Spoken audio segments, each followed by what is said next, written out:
Hello! So, Moon just went into Aries. As always, this is the in-depth analysis. I always put the little minute blurb thingy on Instagram and TikTok. So, if you want a more condensed version, it's there. But I think there's a lot to talk about here. So, first and foremost, we'll kind of rehash what I talked about there. The Moon is in Aries. And I've noticed that, with the transiting Mercury in Gemini, especially where it is right now, like I've said, with it being in its post retrograde shadow period until July 7th, there is a feeling of momentum. There's a feeling of energy, of movement, of cool, let's move forward finally. Whereas we had to really be patient throughout most of June and even a lot of May, especially like the last half of May. We are moving forward. That being said, we need to take our time. I think especially with the Venus and Mars and Leo transits, again, I'm born with these energies. I'm born with Venus and Mars and Leo and Mercury, Gemini. So I'm pretty used to these. I'm also born with Saturn and Aquarius. So I'm used to this kind of like being super wired and being super passionate. And I think a lot of people are maybe getting a little carried away with it. And it's okay. It can be fun, but I think it's important, again, like with everything, to be in moderation, to go for the middle path, as Buddha would say. We don't want to go excess in one way or the other. And I think the excess here is impatience. Especially over the next couple of days with the moon in Aries, let's breathe, let's be patient, let's not get mad about silly things. Let's stay focused on what really matters, the long term, what our goals are. We'll get into that in just a little bit. But I think especially with the Mercury being in Gemini, and we just had this shadow period, or excuse me, we just had this retrograde, people are just not really reading things closely. It's kind of funny. Again, like on the harmless side of the spectrum, like I'm having to like resend information I already sent people for readings or personal life or whatever. It's like, I already told you this. Not reading, take your time, but it's cool. That's fine. But it can be really challenging for those who are really spiraling out of control. I think especially if somebody's got a lot of Sagittarius, it's really important to really heed these words.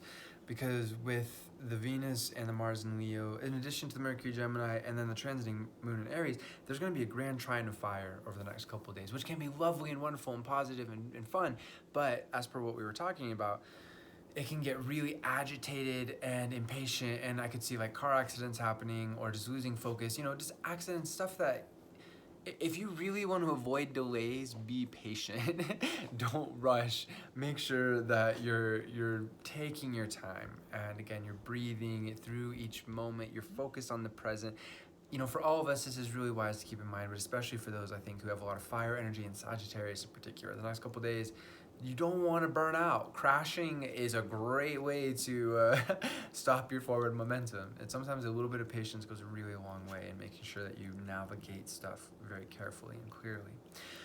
I think that, with Saturn, transiting Saturn in Aquarius, this is such a beautiful. I just want to call attention to that real quick. Just in general, we have Saturn in Aquarius for all of this year and all of next year and the first half of the year after that. So this is a marathon. We're setting these huge visions for our lives. And I think what's cool about this Mercury Gemini period, with the retrograde as well, retrograde is not bad. A lot of people are like, oh, Mercury retrograde. This is like the Saturn return. It's like, oh, it's beautiful. It's really important. It's a part of the process. It's good. I always really like it because it helps all of us to slow down. It helps us to handle things that we didn't conclude before. And again, we're still in this. It's not the retrograde time period, but we are in the post-shadow time period until July 7th. And so we're still wrapping up things that were on our mind, that we were talking about, thinking about what we learned about.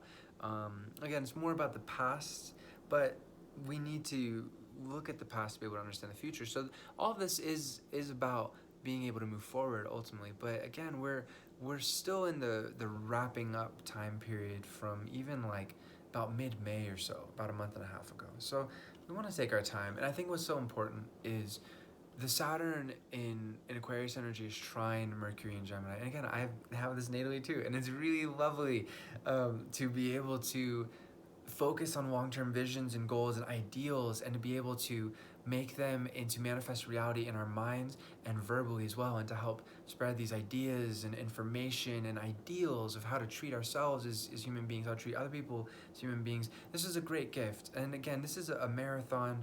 This is still going to be there even when Mercury does move on the path into Cancer and whatnot. but because really largely it's that Saturn and Aquarius. But this is a really cool opportunity, I think, for the next like 2 weeks or so. We're gonna be having this, so it's a really great time to focus on how can we bring out the best in ourselves. How, like, what are our ideals? What are our long-term visions and ideas for ourselves, for humanity in general?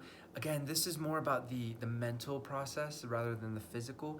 So this is going to be about having the idea, brainstorming, sowing the seeds to be able to blossom them later on into manifest reality. But if we don't sow the seeds mentally, then we're not going to have anything to work with later on. So again, here too, take your time, look at the long term. The next couple of days is going to be a lot of fun for sure, but we need to keep it in perspective to make sure we don't burn out or like have a wildfire where it's like, oh shit, I did something I didn't mean to do, I said something I didn't mean to say, whatever. By keeping that long-term perspective, not rushing. Okay, I think we talked about that enough. I think the last thing to talk about is really cool is we have Jupiter in Pisces, and I think this is, again, we're getting a preview of what next year is all about. With Jupiter being in Pisces and Saturn being in Aquarius, both of these energies are really smooth. Again, there's no such thing as a good or bad energy, but these energies are one of those energies where it's just like, here, have all these beautiful gifts. It's fantastic. With Jupiter, it's like, here, have this healing, have this spiritual abundance, have this insight into yourself and the human condition. And then Saturn and Aquarius, a lot of it overlaps. There's like have this vision for yourself and again, for humanity. And how can you build your sense of purpose? How can you be a better part of Spaceship Earth? This as Buckminster Fuller coins, that beautiful concept that's so true, that we are all crew members on this planet of ours, this home planet that is a spaceship, and we're flying through space, and we all have roles to play. And either we're really measuring up and we're doing great things and we're being rewarded for it with a sense of purpose, as well as monetary or whatever other kind of rewards that are part of the deal, status, recognition, whatever. But again, I think the key thing here is focusing on the sense of purpose. How can I bring out the best of myself as an individual to help the collective? So over the next couple days, again, this is a long-term transit. We're going to be having this theme for the next 2 years. And I think what's cool though is this next year with Jupiter and Pisces, we have a lot of healing, a lot of spiritual growth that's going to happen around the world. So we have a little sneak peek right now, and I think for until the end of July, I think it's July 27th when Jupiter goes back into the region of space known as Aquarius. And that's great too. There's always great stuff, there's always gifts. But I can't say it enough, focus on growing yourself spiritually and focus on growing yourself as an individual, as per your ideas, as per your ideals, to be the best citizen of the world that you possibly could be. To be considerate of others, kind, but also taking care of yourself as an individual. That's the key balance here, is focusing on yourself, but also focusing on all of humanity. And as you find that sweet balance, that sweet role that you can play professionally, or just how you treat yourself and others, etc.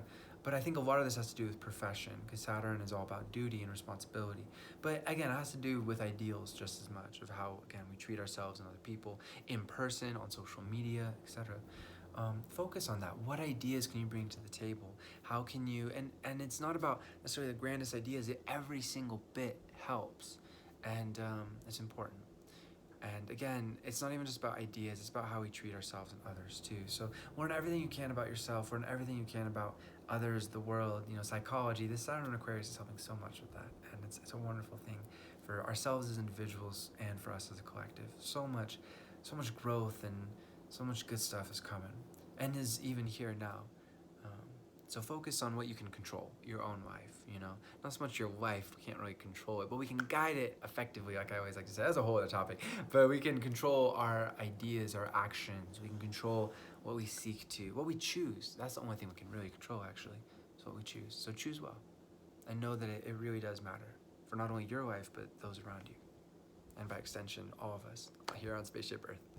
Infinite love to you, my friends. Namaste. As always, I'm doing readings, so you know how to get in contact with me. Peace.